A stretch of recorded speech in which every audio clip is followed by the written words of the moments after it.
संख्या 64 से 64।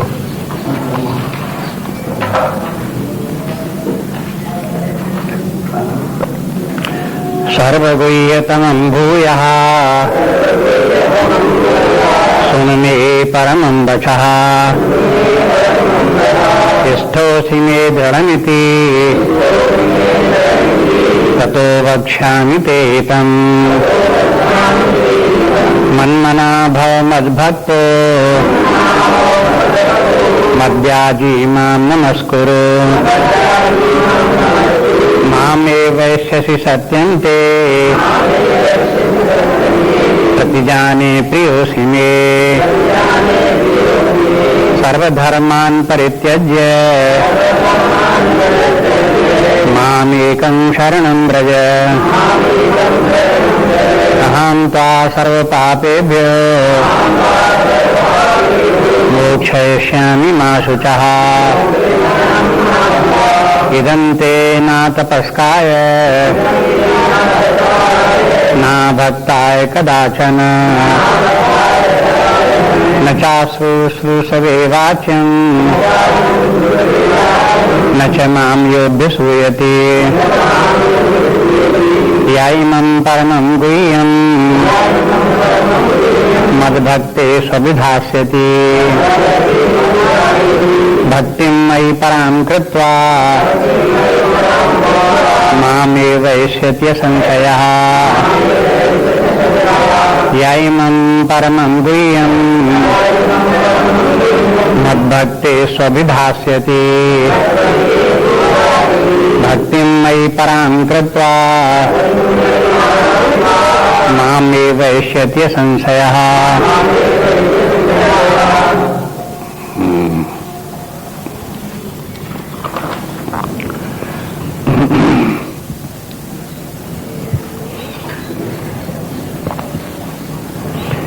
गीता का जो समस्त सार है वो कल 2 श्लोकों में भगवान ने बता दिया। इन दोनों श्लोकों को याद रखना चाहिए, बार बार उनके अर्थ के ऊपर विचार करें। शास्त्रों में अपनी प्रक्रिया इसी प्रकार की अपनाई गई है। जैसे वेदों के संबंध में कहते हैं कि जो ओम है वही सब कुछ है। ओम का ही विस्तार हुआ तो गायत्री हो गई, गायत्री का विस्तार हुआ तो गायत्री के 4 पाद के 4 वेद हो गए। अब 4 विस्तार, बहुत विस्तार देखना हो तो वेद देखो, संक्षेप देखना हो तो गायत्री देखो, और बिल्कुल ही सूत्र रूप में बिल्कुल संक्षेप देखना हो तो ओंकार को देखो।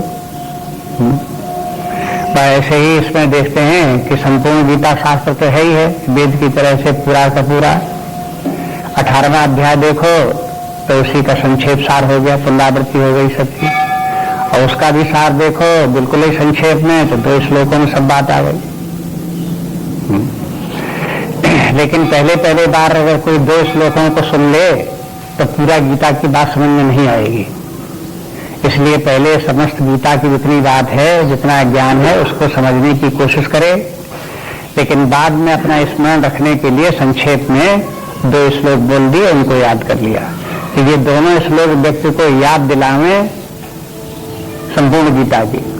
गीता में जो कुछ कहा गया है उस सब की तरफ ध्यान जाए, कर्मयोग की तरफ भी ध्यान जाए, भक्ति की तरफ भी जाए, ध्यान की तरफ भी जाए, ज्ञान की तरफ भी जाए, और उन सब जितनी भी साधनाएं वो, और फिर ये भी ध्यान जाए कि इन सब साधनाओं का फल क्या है। जैसे मन मना भव मद्भक्ता, तो ये समाज साधनाएं हो गई, तो सब जितने प्रकार की गीता में वर्णन है, और फिर उसका फल उन साधनाओं का क्या है। मामेव वैश्यसि सत्यम ते, ये बिल्कुल सत्य बात है कि वो परमात्मा को ही प्राप्त हो जाएगा, परमात्मा भाव में स्थित हो जाएगा। परमात्मा तक पहुंचने के माने नहीं कोई शारीरिक यात्रा करेगा परमात्मा तक पहुंच जाएगा, या कोई शरीर छोड़ करके मर जाएगा तो परमात्मा को प्राप्त हो जाएगा। ये परमात्मा को प्राप्त होने का तात्पर्य है कि हम व्यक्ति जीवन जीते हुए ही जीवन के विभिन्न स्तर हैं, उनमें निम्नतर स्तर संसार सागर में पड़ा हुआ गोते लगा रहा है, नाना प्रकार के दुख क्लेश आदि भोग रहा है, अज्ञान में पड़ा हुआ। तो धीरे धीरे उससे ऊपर के स्तर जो जीवन में है तो थोड़ी थोड़ी उसमें ज्ञान आया, फिर उसमें भक्ति आई, फिर उसमें साधना करने की रुचि उत्पन्न हुई। तो ये फिर उच्च स्तर जीवन के हैं। और फिर सर्वोच्च स्तर क्या है? अंत में परमात्मा पद प्राप्त कर लिया, परमात्मा तक पहुंच गए, परमात्मा भाव को प्राप्त कर लिया। जल्दी जल्दी ये बात व्यक्ति को समझ में नहीं आएगी। इसका तात्पर्य क्या हुआ? परमात्मा भाव को प्राप्त करने का अर्थ जैसे परमात्मा जिस प्रकार से स्थित है उसी प्रकार से उसी भाव से स्थित होना परमार्थ भाव है। परमात्मा जैसे नित्य विद्यमान है तो वो भी नित्य विद्यमान हो गया। परमात्मा जैसे अजर अमर है तैसे वो भी अजर अमर हो गया।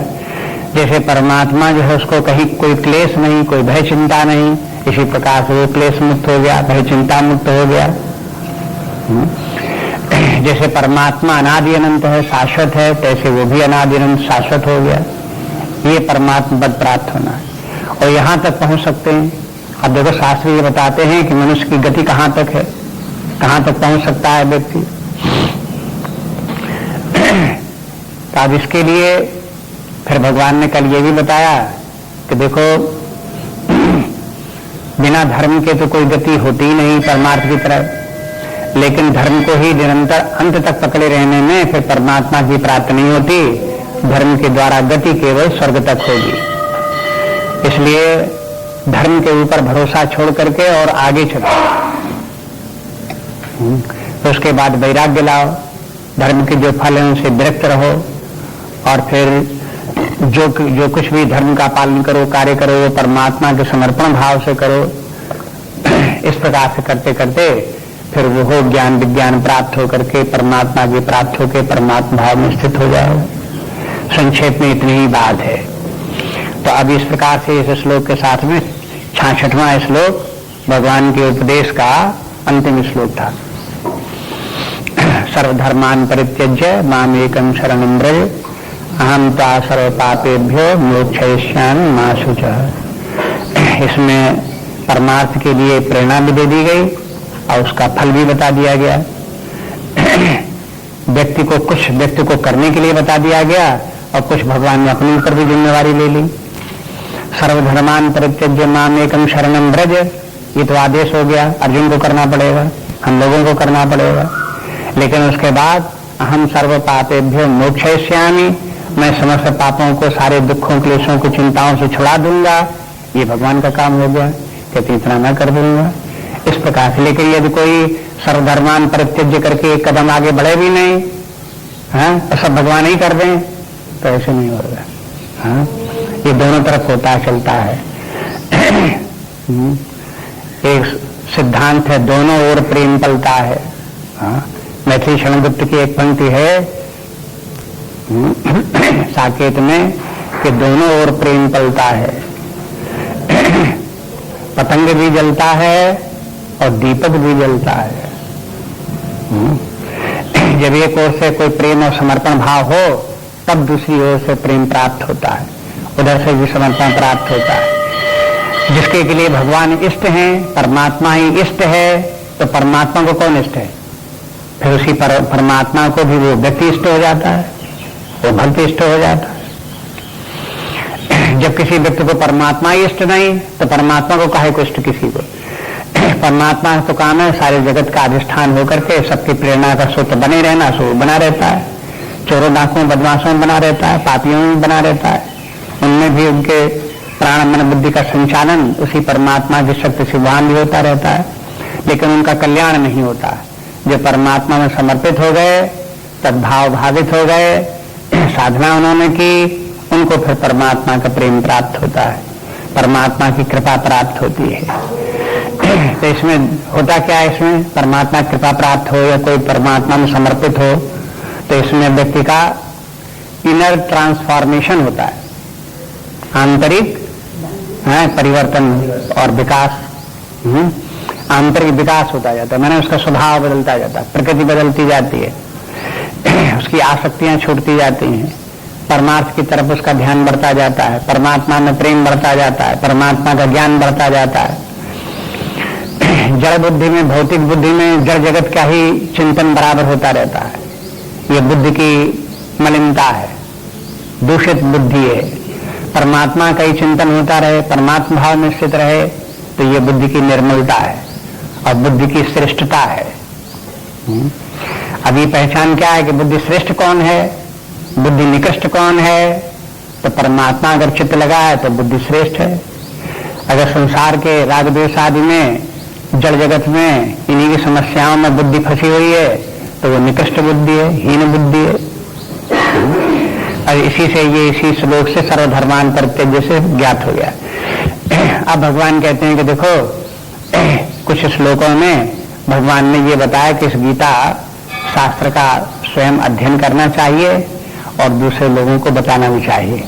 अर्जुन की बात तो समाप्त हो गई। अब अर्जुन की बात के बाद एक जनरलाइजेशन शुरू हुआ कि सभी लोगों के लिए गीता शास्त्र सबके लिए, कोई अर्जुन के लिए थोड़ा है।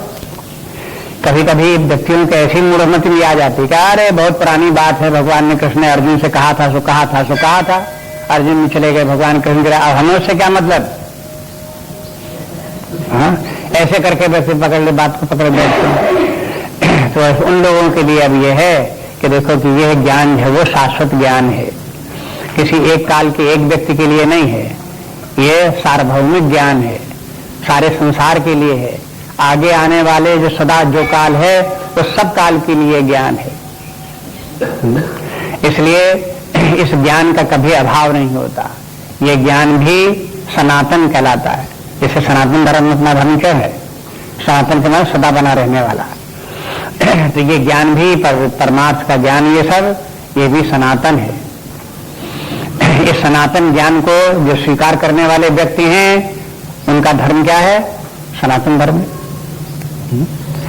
लेकिन सनातन धर्म तो हो लोगों को, लेकिन सनातन ज्ञान से रुचि ही न हो तो कौन धर्म उनका हुआ? धर्म विहीनता हो गई उनकी।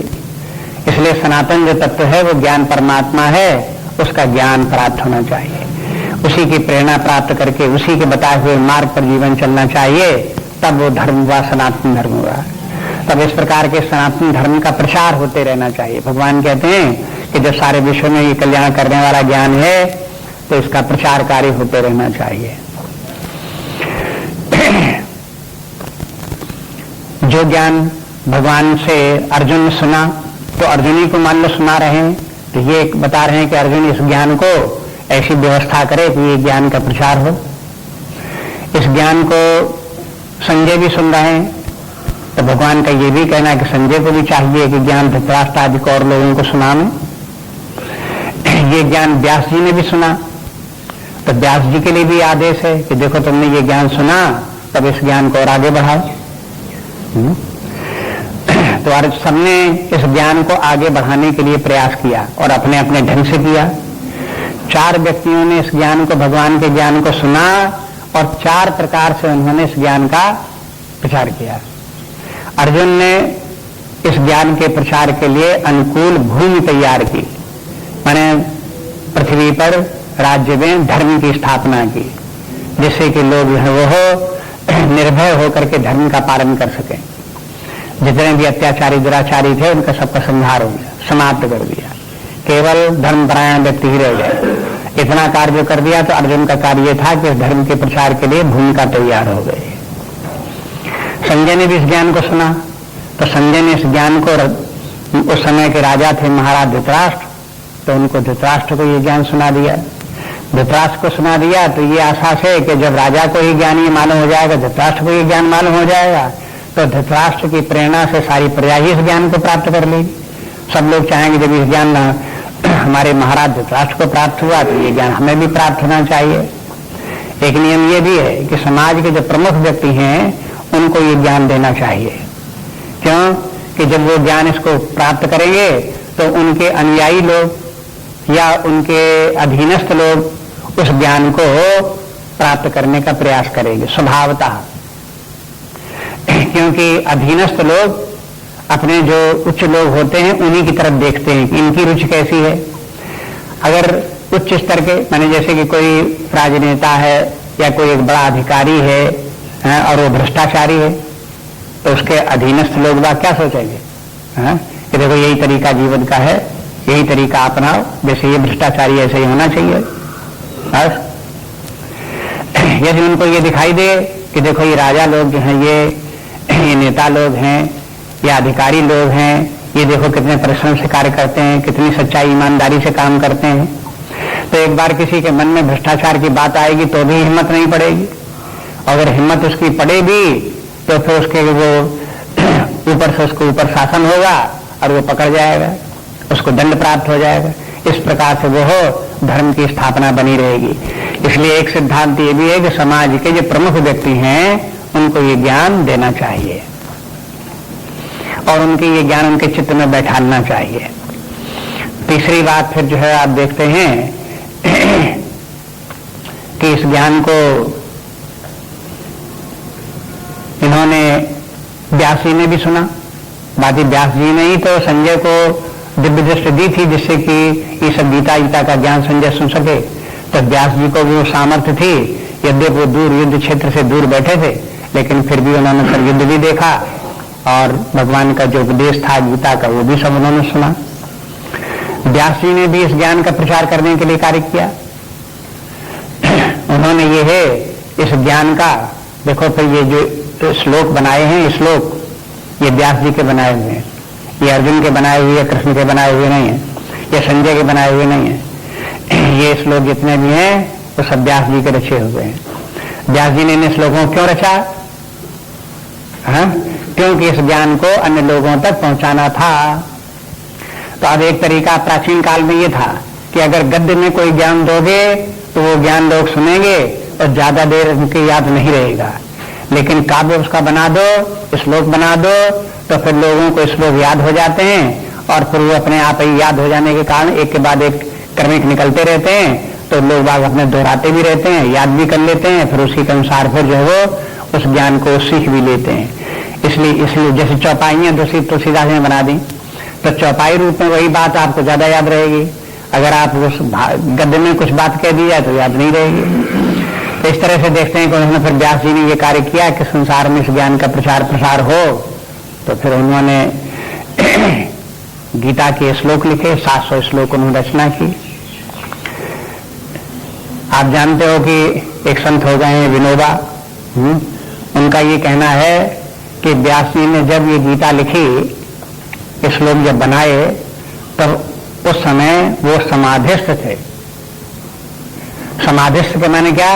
उनका चित्त परमात्मा से एकाकार होकर के जुड़ा हुआ था। जैसे भगवान ये बोलते हैं कि देखो सर्वधर्मान परित्यज्य माम एकम शरणम व्रज, तो लिखते तो हैं व्यास जी सर्वधर्मान परित्यज्य माम एकम शरणम व्रज। तो अब उसका अर्थ ये नहीं कि व्यास जी के शरण में आ जाओ। व्यास जी ने भगवान कृष्ण से तादात्म्य कर रखा है, उसी तादात्म्य भाव से इस श्लोक की रचना करते हैं। इसलिए ये व्यास जी भी समाधिस्थ होकर के इसकी रचना कर, उन्होंने भी सारे संसार को इस ज्ञान को देने का प्रयास किया। फिर उन्होंने एक बड़ा काम ये भी किया कि देखो ये गीता का ज्ञान जो है वो हो, बड़े लंबी चौड़ी पृष्ठभूमि की आवश्यकता इसको है।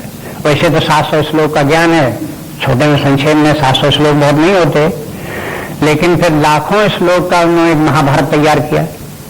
उस महाभारत रूपी एक विशाल भवन के भीतर गीता जैसा एक दीपक उसके भीतर रह लिया। अब इतना विशाल महाभारत आप पढ़ो तो आपको पढ़ते पढ़ते उसमें तमाम प्रपंच आपको मिलेगा, कितनी लड़ाई झगड़े, कितनी मारकाट और कितना लोगों को दंड फंद, कितनी चोरी बदमाशी और कितनी फराई ढिगाई, तमाम बातें उसमें आपको मिलेंगी। वो दिखा देंगे कि देखो जगत की लीला इस प्रकार की है, ऐसा जगत, ऐसा समाज, ऐसा संसार। और फिर उसी के बीच में ये गीता का ज्ञान कि देखो इन्हीं लोगों के बीच में एक गीता का ज्ञान, अर्जुन ने गीता का ज्ञान सुना, संजय ने सुना, व्यास जी ने सुना, उन लोगों के जीवन में कैसे परिवर्तन आया उसको देखो। तो ये सब उसमें दिखाने के लिए पृष्ठभूमि के रूप में महाभारत भी तैयार किया। अब बात आई इस गीता ज्ञान के, बात कर रहे हैं कि इस गीता ज्ञान का प्रचार होना चाहिए। तो जो इस गीता ज्ञान को सुनता है, पढ़ता है, समझता है, तो पहले ही तो बात ये आती कि अभी हमारी संजीवनी है, हम प्रचार क्या करें? अभी तो हमारी संजीवनी आया, हम क्या कहें, क्या प्रचार करें, क्या समझाएं किसी लोगों को? लेकिन यदि कोई व्यक्ति ये संकल्प कर ले कि भगवान का आदेश है ये ज्ञान तो दूसरे को बताना ही है, आदेश है, उसका पालन करना है। तो फिर जितना समझ में आवे उतना बताना चाहिए, लेकिन बताना जरूर चाहिए। व्यक्ति समय को बहुत नष्ट करता है, प्रपंचों में पड़ता है, बेकार की बातें, दुनिया की राग देश की बातें, निंदा स्तुति की बातें, फिजूल की बातों में समय नष्ट करता है।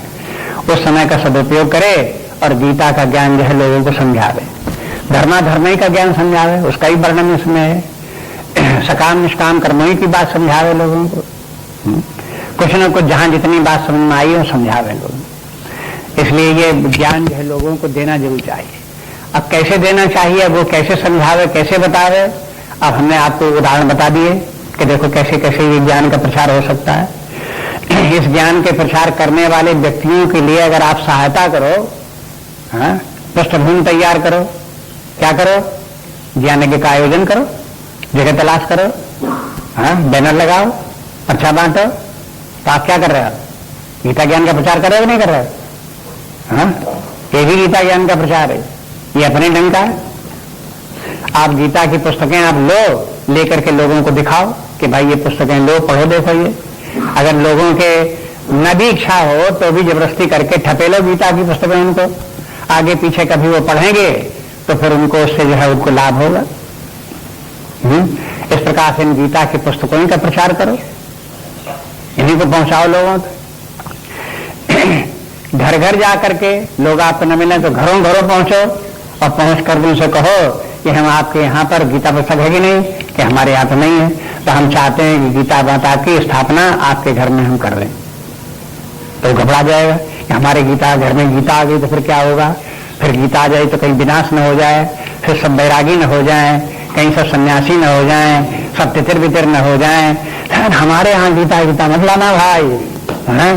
तो वो फिर गीता गीता की मनाही करेंगे, फिर इस प्रकार से भागेंगे उसके। तो फिर उनको गीता उनको समझाओ कि भाई देखो इस गीता के ज्ञान से आपको भौतिक जीवन का भी सुख है, पारमार्थिक जीवन का भी सुख है, आपके जितने संकट हैं वो सब गीता की कृपा से आपके सब संकट दूर हो जाएंगे।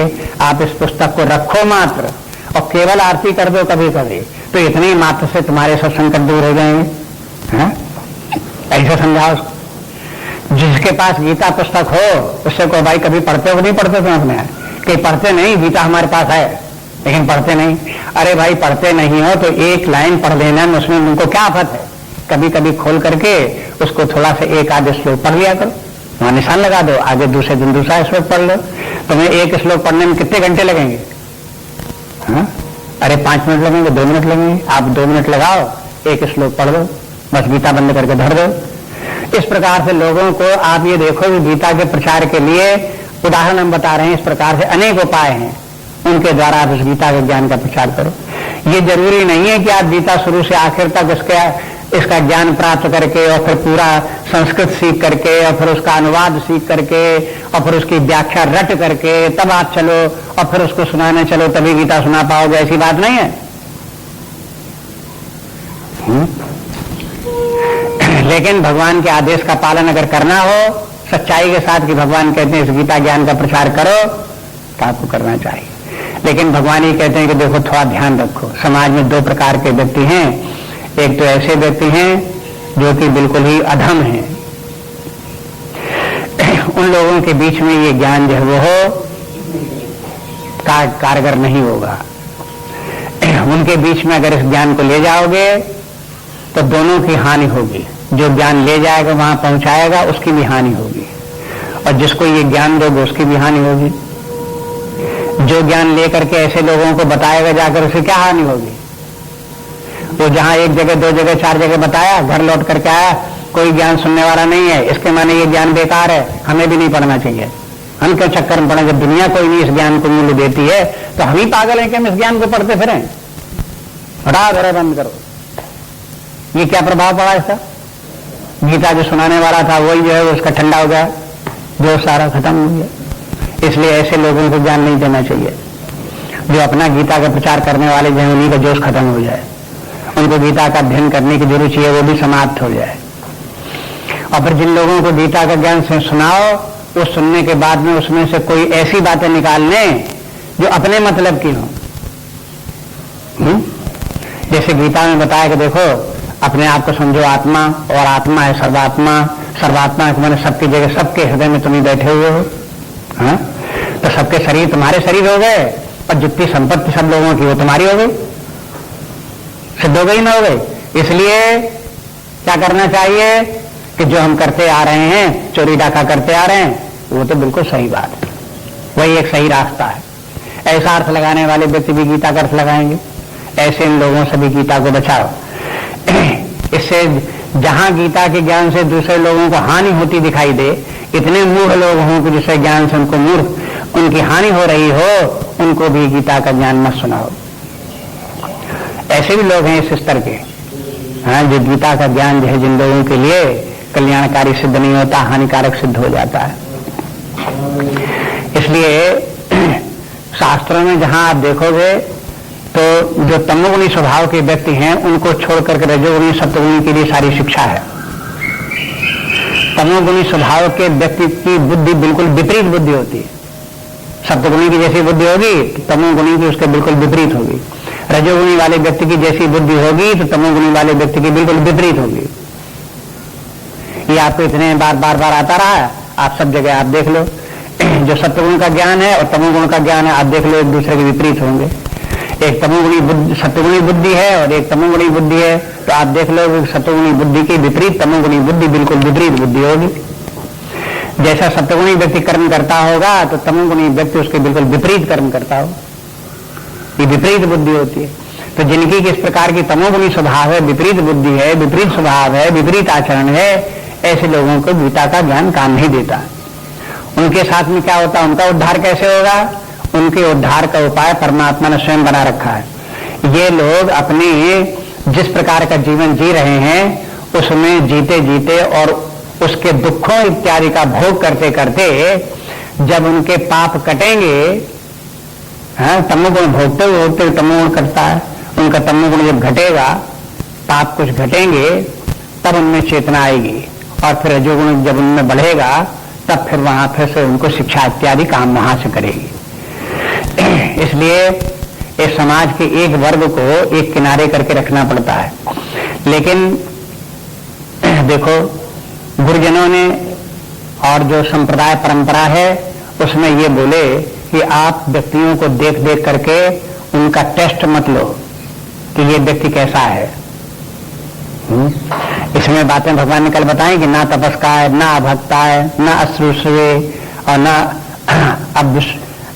अभ्यसूयति, इस प्रकार के 4 बातें ये भगवान ने बताई कि देखो 4 प्रकार के व्यक्ति हैं, इनको ये ज्ञान मत सुनाओ। तो आप इनकी परीक्षा मत करो। संप्रदाय परंपरा ये है, वो कहते हैं किसी की परीक्षा मत करो, इस गीता के ज्ञान को लोगों को दो और एक सामान्य भाव से दो, माने किसी व्यक्ति विशेष को नहीं। जैसे 150-25 व्यक्ति बैठे हुए हैं, उनको ये ज्ञान बोला जा रहा है, तो होगा क्या इसमें से? स्वयं अपने आप से क्या होगा कि जो ये 4 प्रकार के जो व्यक्ति हैं वो इस गीता ज्ञान से स्वयं वंचित हो जाएंगे, स्वयं वंचित हो जाएंगे।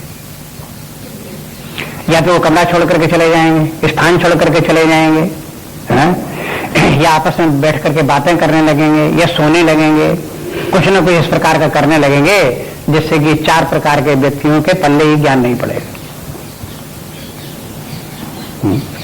तो नहीं पड़ेगा ज्ञान तो अपने आप चले जाएंगे। जो बाकी बच जाए और जो सुनने को तैयार हो, रुचि रखता हो, भक्ति रखता हो भगवान में, वही बच जाएगा। जो बच जाएगा उसी को सुनाओ। ये एक तरीका निकाला गया। देखो अब इसके बाद कहते हैं कि देखो जिन लोगों को ये ज्ञान सुनाना चाहिए उनमें से एक को ले लिया। जैसे पहले कहा था ना भक्ताय कदाचन, जो अभक्त हैं, जो भगवान के भक्त नहीं है, उनको ये ज्ञान नहीं सुनाना चाहिए। तब इसमें 68वें श्लोक में बोला उन्होंने, या इमं परमं गुह्यम मद भक्तेषु अभिधास्यति। मद भक्तेषु अभिधास्यति माने क्या है? जो मेरे भक्तों के हृदय में इस ज्ञान की स्थापना करेगा।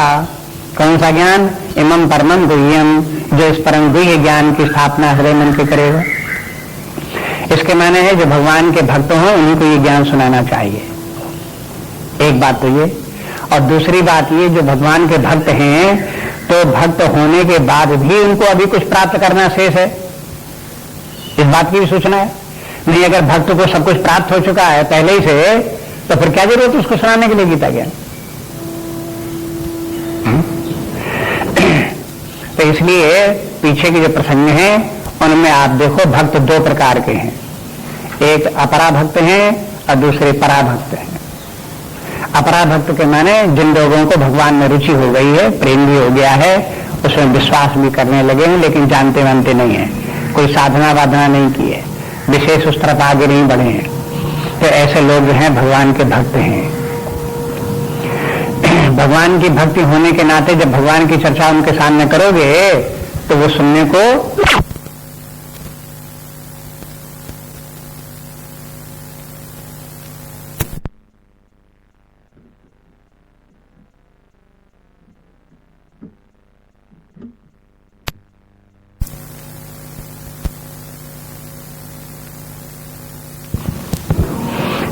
दूसरी पंक्ति में बात स्पष्ट हो जाती है। इससे क्या होगा फिर उनको सुनाने से?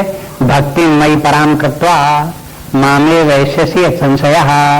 जो व्यक्ति इस ज्ञान को लोगों को भक्तों के हृदय में स्थापित करेगा उसे पराभक्ति प्राप्त होगी। अब देखो ध्यान से सब बात को समझना चाहिए। आगे भगवान भी अर्जुन से पूछते हैं कि तुमने एकाग्र होकर के इस बात को सबको सुना? जो आया तो एकाग्र बात जो आई है वो सबसे अंत में आई है जब भगवान ने अर्जुन से पूछा है, लेकिन उस एकाग्रता को गीता का अध्ययन जब प्रारंभ करें पहले अध्याय से, वहीं से वो एकाग्रता होनी चाहिए। वैसे थोड़ी गीता जब पूरा हो गया तब एकाग्रता आई, शुरू से एकाग्रता होनी चाहिए। तो ये कहते हैं कि देखो ध्यान से इसको समझने की कोशिश करो। एक व्यक्ति जो इस ज्ञान को सुनाने वाला है वो भी अभी उसे पराभक्ति प्राप्त नहीं है। वो जब इस ज्ञान को दूसरों को सुनाएगा तो उसके हृदय में पराभक्ति आ जाएगी। जब दूसरा व्यक्ति सुनेगा, जो साधारण भक्त है, अपराभक्त है, वो इस ज्ञान को सुनेगा तो उसके मन में भी भक्ति बढ़ेगी, ज्ञान बढ़ेगा, और उसके बढ़ने से क्या होगा? वो भी पराभक्ति की तरफ आगे बढ़ेगा। लेकिन जब तक उसे पराभक्ति प्राप्त होगी तब तक वो उसे जो परम गुह्य ज्ञान है वो ज्ञान उसे मालूम हो जाएगा और उस ज्ञान को वो दूसरे लोगों को भी बताने लगेगा। जब वो ज्ञान दूसरे लोगों को बताने लगेगा तब उसके हृदय में क्या होगा? उसके हृदय में भी पराभक्ति आएगी। तो देखो किस प्रकार का एक प्रोसेस है, एक पर्टिकुलर टाइप का प्रोसेस है। ये किस प्रकार से ये ज्ञान उत्पन्न होता है, कैसे प्राप्त होता है, कैसे बनता है, कैसे जीवन में आता है और कैसे चलाया जाता है। आप एकांगी होकर के अपनी धुन में लगे हो, अपने आप अपने निर्णय कर लिया अपने मन से, अरे साहब हम जानते नहीं, अरे हम क्या बताएं, और अरे हमारी कोई सुनता नहीं। ये सब क्या है? फिजूल की बात है।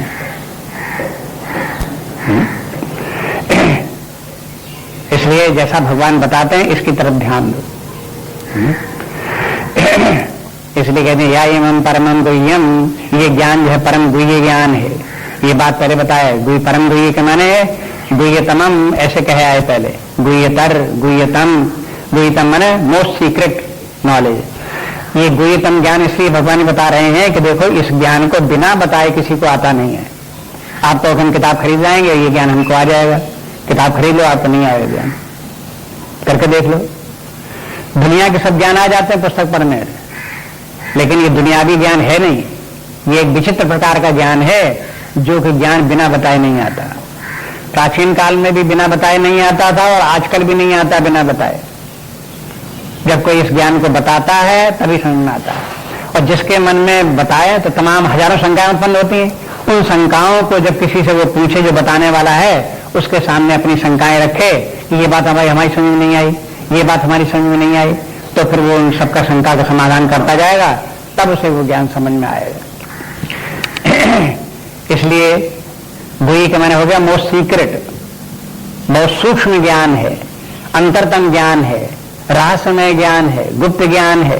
इसलिए इस ज्ञान को जो है वो, जो लोग इस ज्ञान को जानते हैं उन्हीं से इस ज्ञान को सीखना चाहिए, और लेकिन जो जानते हैं उन्हें बताना भी चाहिए। ये भी नियम है।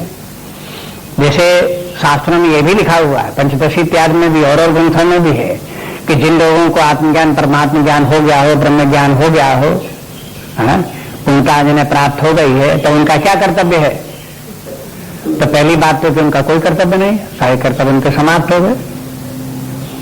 फिर जीवन शेष जीवन किस लिए है? तो फिर उसके बाद में कहते हैं कि देखो ये है गीता के तीसरे अध्याय में जैसे भगवान ने कहा कि लोक संग्रह के लिए व्यक्ति को फिर भी कार्य करना चाहिए। लोक संग्रह के माने क्या है? जिन लोगों को गीता ज्ञान इत्यादि अध्यात्म विद्या का ज्ञान नहीं है वो ज्ञान उन लोगों को देते रहना चाहिए। उपनिषदों में कहते हैं कि ऐसे ज्ञानी व्यक्ति बराबर ये है इच्छा करते रहते। देखो सब कोई इच्छाएं उनकी नहीं रहेंगी, लेकिन इच्छा ये कि जो लोग जिज्ञासु लोग हैं वो हमारे पास आवे, जिज्ञासु लोग हमारे पास आने और इस ज्ञान को हमसे सीखें। जितना हम सीख पाए, जितना हम जान पाए वो हमसे सीखें। एक ज्ञानी व्यक्ति से पूछे तुम क्या चाहते हो? कि हम ये चाहते हैं कि और लोगों को भी ज्ञान प्राप्त हो जाए। इसलिए नहीं कि हमें ज्ञान का बड़ा अहंकार हो गया है, इसलिए अहंकार के कारण से हम अपना ज्ञान दूसरे को सिखाएं, बल्कि करुणा के कारण से कि दूसरे व्यक्ति जो हैं हम देखते हैं कि जिनको कि ज्ञान प्राप्त नहीं वो बेचारे दुखी हैं। सब प्रकार से संसार की सुविधाएं प्राप्त हैं, खाने पीने को खूब मिल रहा है, खूब तगड़े मोटे सब हैं, सब उनको रहने पहने की सारी सब चीजें हैं, लेकिन दुखी हैं। ऐसे ऐसे दुखी लोगों के लिए उनके उद्धार का क्या उपाय है? उनका उपाय है कि गीता ज्ञान को सीखो।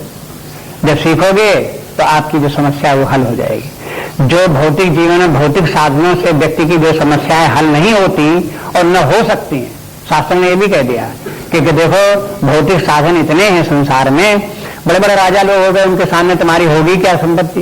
तुम्हारे साधन तुम्हारे पास होंगे ही क्या? जो चक्रवर्ती राजा हो गए, सारे पृथ्वी के शासक हो गए, उन लोगों को भी ये मालूम हो गया कि ये भौतिक संपत्ति जो है हमारे आत्यंतिक कल्याण हमारा नहीं कर सकती, समस्त दुखों का निवारण ये हमारा नहीं कर सकती। जिन लोगों को स्वर्ग प्राप्त हो गया वो लोग भी समझ गए कि स्वर्ग प्राप्त होकर के भी हमको जो चाहिए वो सब प्राप्त नहीं होता, अब भी जो है कमी रह जाती है, अब भी अशांति दुख अब भी होते हैं, उनको भी समझ में आ जाता है। तो इससे इसके माने ये है कि ये वो विद्या है जो कहीं किसी प्रकार से दूसरे साधनों से जो व्यक्ति का कल्याण नहीं हो सकता वो इसके द्वारा हो सकता। इसलिए मोस्ट सीक्रेट है, गुह्य तमाम है। इस ज्ञान को लोगों के अंदर सिखाना चाहिए, स्थापित करना चाहिए। एक दूसरी बात भी ये है कि ये ज्ञान जो है वो संसारी ज्ञान जो है वो व्यक्ति को अपने आप आता है और रुचि भी होती है, सीख भी लेता है, जैसी बुद्धि हुई तो सीख लेता है। लेकिन ये आध्यात्मिक ज्ञान बिना बताए, बिना चेतना दूसरे हृदय में उत्पन्न किए ज्ञान आता नहीं है। ये भी इस ज्ञान की विशेषता है। जैसे आंखें खोल करके आप देखो, तो सबकी आंखें हैं ही है और देखते सब हैं ही है। तो सूरज निकला कि नहीं निकला, अंधेरा है कि उजेला, ये अपने आप दिखाई देगा। हाँ, इसमें किसी को बताने की जरूरत थोड़े, आंखें हैं तो अपने आप ही दिखाई देगा। भाई छोटा बच्चा पैदा हुआ, चाहे मनुष्य का हो और चाहे गाय बैल बकरी का देख लो, उसको दूध पीना कौन सिखा देता है? हाँ? कैसे पीने लगता है? ये अकल कहां से आ जाती है? माने ये भौतिक अकल है, प्रकृति की है। इतना काम तो प्रकृति अपने आप कर लेती है। इसलिए जो कार्य प्रकृति के द्वारा होते रहते हैं वो ज्ञान गीता ज्ञान नहीं बताता।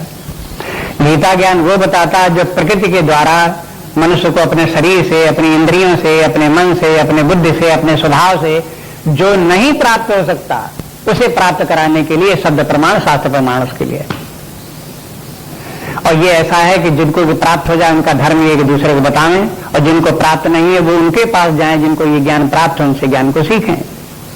ये कहने का तात्पर्य यहां पर हो गया।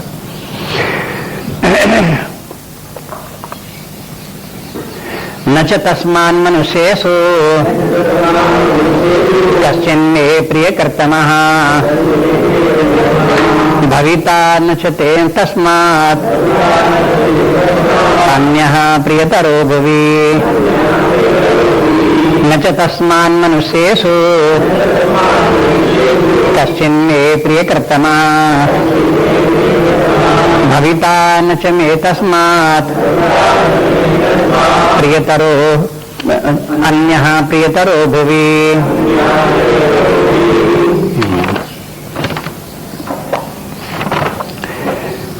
श्लोक का अर्थ हुआ न च तस्मान् मनुष्येषु, ऐसे मनुष्यों जो मनुष्यों में जो ये दूसरे के हृदय में गीता ज्ञान को स्थापित करने वाला है, कश्चिन में प्रियकृतमः, उससे ज्यादा मेरा प्रिय कार्य करने वाला कोई व्यक्ति दूसरा नहीं होगा। भगवान का सबसे बड़ा प्रिय कार्य क्या? इस गीता ज्ञान को दूसरे के हृदय में स्थापित करो।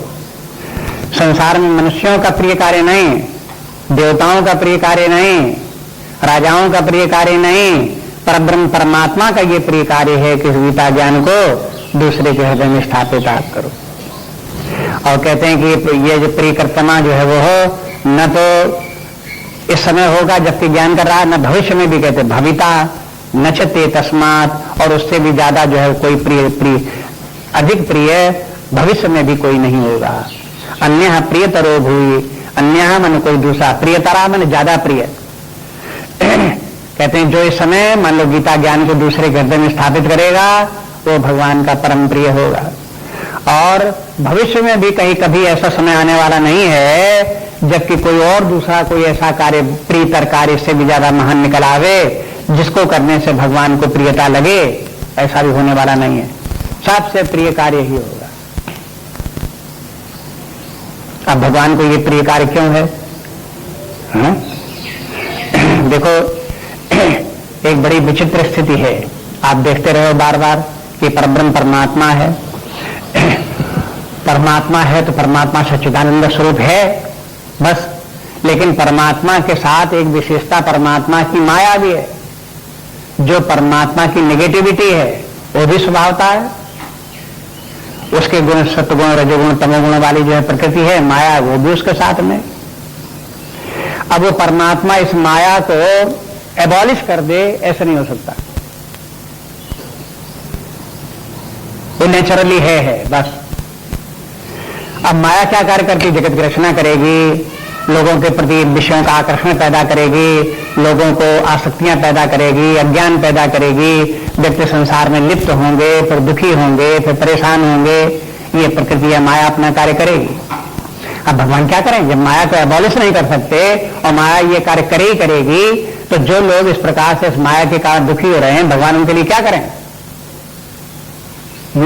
बस एक उपाय ये है कि भगवान उनको बतावें कि देखो हम तुमको एक युक्ति बताते हैं जिससे कि तुम इस माया जाल से छूट जाओगे और तुम्हारी जितनी सारी समस्याएं वो समाप्त हो जाएंगी। बस भगवान की इतनी बस में बात है।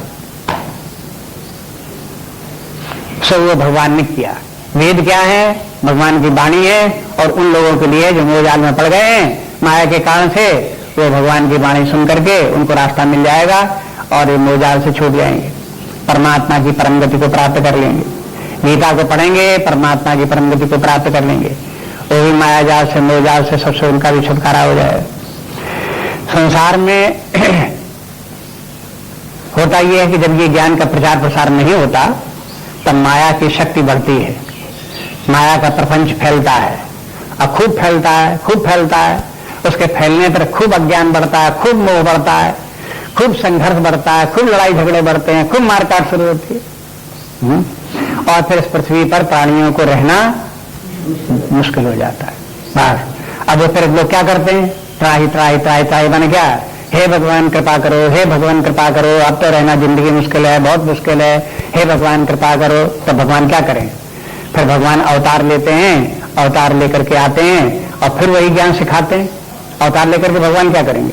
इसी गीता के ज्ञान को जैसे अर्जुन को सुनाया, अर्जुन के बहाने उद्धव इत्यादि को सबको और सबको भी सुनाया, इसी प्रकार से ज्ञान भगवान का काम अवतार लेकर के ज्ञान सिखाना और दूसरे लोग जो अधर्म के मार्ग पर चल रहे हैं उनको वहां से निवारण करना, समझाने से बुझाने से अलग हो जाएं, सही रास्ते पर आ जाएं तो कुछ आ ही जाएंगे, उनको इस प्रकार से रोक दे। और जो नहीं मानने को तैयार हैं तो उनको साफ करो, फिलहाल उनको हटाओ वहां से, तो एक बार से वातावरण पृथ्वी का फिर शुद्ध हो जाए और फिर सही जीवन जीने लायक पृथ्वी बन जाए और फिर उसके बाद आगे की गति चले।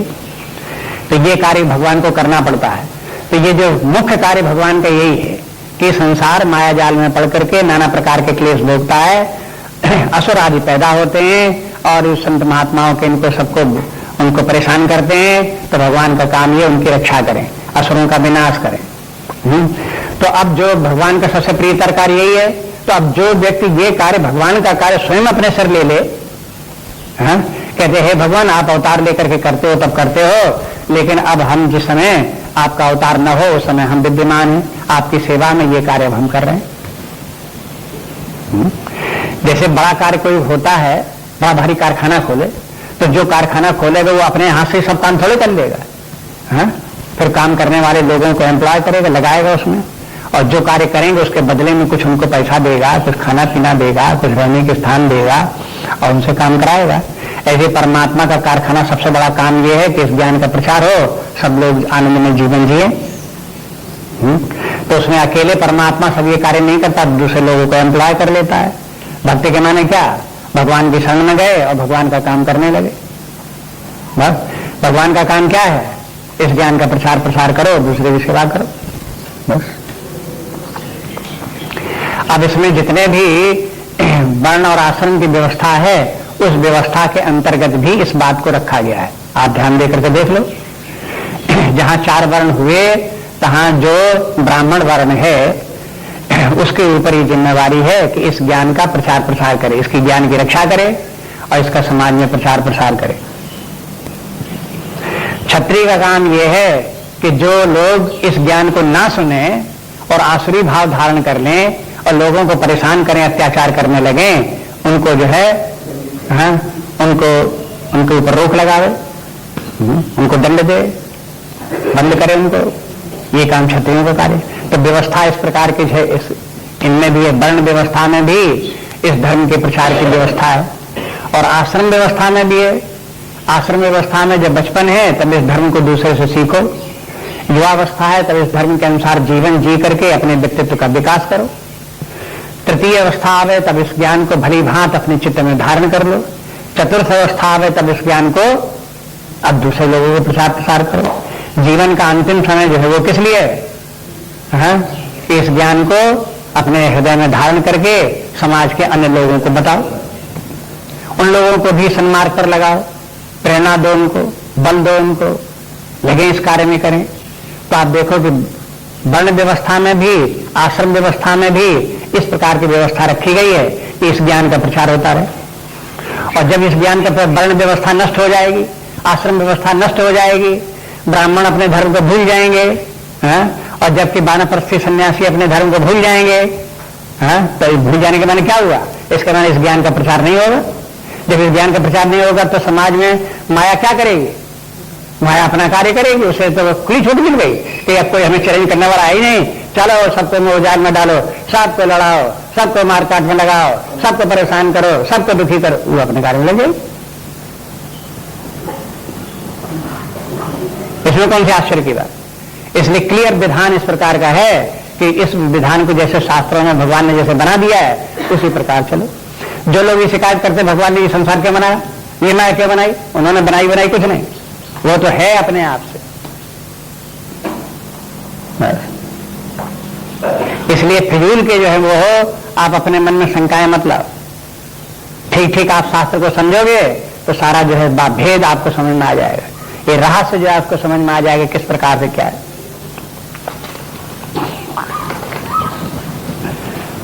अगला श्लोक देखिए।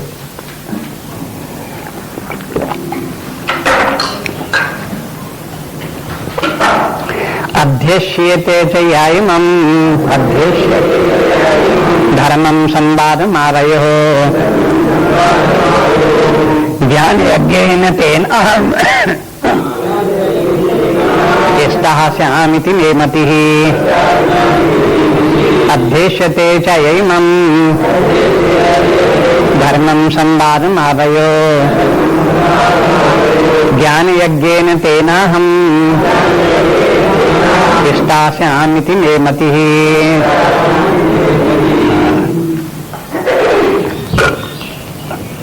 अब इसमें क्या हुआ? इस ज्ञान को सीखने वाले की बात कहते हैं। जो इस ज्ञान को सीखेगा उसका क्या होगा? अभी तो ज्ञान का प्रचार करने वाले जो थे उनको भगवान ने आश्वासन दिया वो सबसे प्रिय मेरे हैं। अब जो इस ज्ञान को सीखेंगे वो भी भगवान को प्रिय हैं, लेकिन उनको उससे थोड़ा नीचे का फल पहले प्राप्त होगा, फिर आगे ऊपर का फल प्राप्त होगा। देखो शास्त्रों में ऐसा भी है, यदि कोई व्यक्ति वैराग्यवान ज्ञानवान होकर के परमात्मा को प्राप्त करने का प्रयास करता है तो परमात्मा की प्राप्ति तो उसे होगी ही होगी, लेकिन उसे कुछ काल तक स्वर्ग में भी रहना पड़ेगा। क्यों? क्योंकि इसका सबका फल स्वर्ग भी है। और स्वर्ग में रह करके उसके बाद फिर वो अपने उसी ज्ञान विज्ञान परमात्मा को प्राप्त कर लेगा। ये बात आप ध्यान दे करके देखो शास्त्रों में, तो जितने भी आचार्य लोग हैं उन सबको पता है, जो शास्त्र के ज्ञाता हैं उनको ये सब बात पता है। तुलसीदास जी बालकांड में लिखते हैं कि मनु शतरूपा ने तपस्या की, खूब तपस्या की, भगवान ने दर्शन भी दिए, कहा तुम वरदान मांगो तो वरदान भी मांगा। मनु शतरूपा ने भगवान से वरदान भी मांग लिया, भगवान ने दे भी दिया वरदान कि हम तुम्हारे पुत्र होंगे। ये सब बात हो गई। लेकिन उसके बाद भगवान पुत्र होते हैं तो बाद में, लेकिन पहले मनु शतरूपा को थोड़े दिन स्वर्ग में ठहराते हैं, जाओ स्वर्ग में थोड़े दिन रुको, उसके बाद ये सब होगा। तो उसका जो उन्होंने तपस्या इतनी की तो उसका फल क्या स्वर्ग है? स्वर्ग उसका फल नहीं है, उसका फल तो है परमात्मा की ही प्राप्ति। लेकिन परमात्मा की प्राप्ति वाले लोगों को भी स्वर्ग बिना मांगे सहज सुलभ होता है। जो धर्म के मार्ग पर चलने वाले वो अपने पुरुषार्थ के द्वारा स्वर्ग प्राप्त करते हैं, लेकिन जो परमार्थ की साधना करने वाले हैं उनको स्वर्ग सहज ही प्राप्त होता है, बिना प्रयास किए प्राप्त होता है।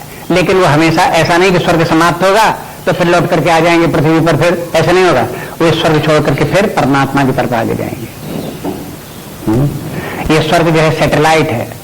पहले यहां से उड़ो, जो सैटेलाइट जा करके फिर वहां पर सब बैठो, प्लेटफार्म पर वहां रुको, फिर दूसरी छलांग लगाओ, तब उसके बाद फिर परमात्मा तक पहुंचो।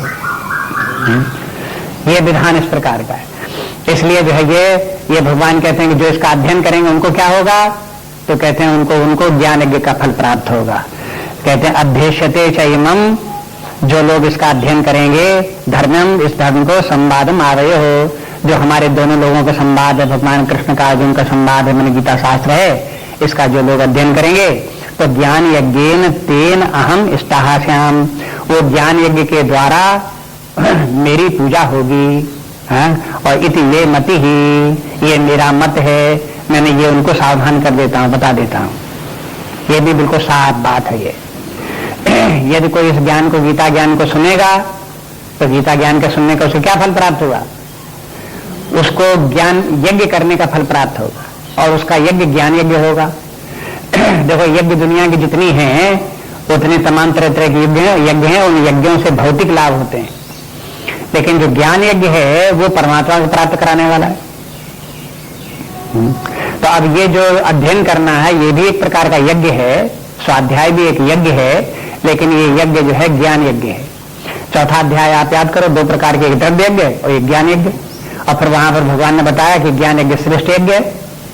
तो इसके माने जो इस प्रकार से अध्ययन करेगा उसे भी यज्ञ का फल प्राप्त होगा और श्रेष्ठ यज्ञ का फल प्राप्त होगा, ज्ञान यज्ञ का। इस गीता ज्ञान के अध्ययन करने की तुलना में जितने भी और यज्ञ हैं, वायसे यज्ञ और विष्णु यज्ञ और सरस्वती यज्ञ, फलानी यज्ञ, ढिकानी यज्ञ, वो इसकी तुलना में कोई नहीं है, सब नीचे प्रकार के यज्ञ हैं। उनसे भी बड़ा यज्ञ इस गीता ज्ञान का अध्ययन करना है, चित्त में धारण करना है। इसलिए महत बुद्धि रखे व्यक्ति, सोच समझ करके चले, ये ज्ञान साधारण ज्ञान नहीं है, इस ज्ञान का भी फल बहुत। गीता का अध्ययन करने वाला व्यक्ति इस बात का पश्चाताप न करे कि देखो हम गीता पढ़ने में लगे हुए हैं और देखो कितनी बड़ी बड़ी यज्ञ लोग बात कर रहे हैं, तो वो बड़े बड़े यज्ञ करने वाले बड़े महान व्यक्ति हैं, हम कुछ नहीं कर रहे हैं, हम केवल गीता पढ़ रहे हैं। ऐसे नहीं, आप ये समझो कि गीता पढ़ करके आप उनसे भी बड़ी यज्ञ कर रहे हो। अन्य यज्ञों से देवता लोग संतुष्ट होते हैं, इस यज्ञ से कौन संतुष्ट हो रहा है? भगवान कहते हैं मैं संतुष्ट हो रहा हूं। ज्ञान यज्ञेन तेन अहम इष्टः, वो तो उस अपने अध्ययन के द्वारा मेरी ही पूजा कर रहे हैं। इसलिए देखो एक प्रकार से ये भी समझ लो, यज्ञ करना है तो गीता का अध्ययन करो, ये सबसे बड़ी यज्ञ हो गई। दूसरी बात ये, यदि आप भगवान की पूजा करना चाहते हो तो भगवान की पूजा करो, ठीक है, आप आरती करो, माला जपो, ये सब करो, ये भी भगवान की पूजा है। लेकिन उससे भी बड़ी पूजा ये है कि आप गीता का अध्ययन करो। गीता का अध्ययन करना साधारण पूजा नहीं, सबसे बड़ी पूजा ही है। इस पूजा से, गीता के अध्ययन करने से परमात्मा संतुष्ट होता है, क्योंकि जितनी देर आप गीता का अध्ययन करोगे निरंतर परमात्मा का और परमात्मा के ज्ञान का और परमात्मा की भक्ति का ही स्मरण होता रहेगा। समस्त पूजा में क्या है? भगवान का स्मरण होना चाहिए। आरती कर रहे हो किस लिए? भगवान का स्मरण होना चाहिए।